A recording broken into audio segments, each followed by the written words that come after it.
শহীদ এবং আহতদের প্রতি যাদের দায় দরদ নাই, নতুন বাংলাদেশে আমরা মনে করি তাদের দরকার নাই। নিজের চেয়ার ছাইরা দেন, যারা জুলাই গণঅভ্যুত্থানকে ধারণ করে তাদের জন্য এই চেয়ারটা ছাইরা দেন। এই বাংলাদেশের নতুন বাংলাদেশের চেয়ারগুলো আপনাদের জন্য না। ধর ডিরেক্টর বলেছে সে নিরুপায়, আর তার পক্ষে হলো গিয়ে ভর্তি করানো সম্ভব না।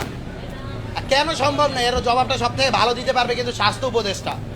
আমরা স্বাস্থ্য উপদেষ্টাকে জিজ্ঞেস করবো কেন সম্ভব না। আমাদের টিপ অফ দ্য আইসবার্গ সবার উপরে যিনি রয়েছে তাকেই আসলে ধরতে হবে। আমরা যদি এর বাইরে গিয়ে প্রত্যেকটা জায়গায় প্রত্যেকটা হসপিটালে সমস্যা, সবাইকে গিয়ে গিয়ে তো আমাদের জিজ্ঞেস করা সম্ভব না। আমরা গিয়ে যেখানে মূল, যেখানে শিক্ষক, তাকে জিজ্ঞেস করবো, তাকে জবাব দিতে রাখতে হবে। ডিরেক্টর বলেছে নিরুপায়। কেন নিরুপায়? এর জবাবটা তিনি দেন না। তিনি কেন নিরুপায় সেই জবাবটা সব থেকে ভালো স্বাস্থ্য উপদেষ্টা দেবার, আমরা তাকে জিজ্ঞেস করি। দেখুন, তারা কিন্তু এই কথা বলেনি যে আমরা আসি নাই এই ধরনের অভিযোগ করে নাই। তারা বলেছে আপনারা কয়বার আসতেন, কতবার আসতেন।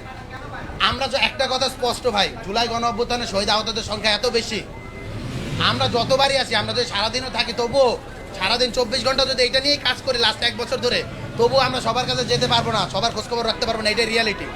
এটা আমাদের সীমাবদ্ধতা আছে, এটা স্বীকার করি। এটার দায়িত্বটা তো আসলে গভর্নমেন্টের। গভর্নমেন্ট তো এখানে ফেল করতেছে।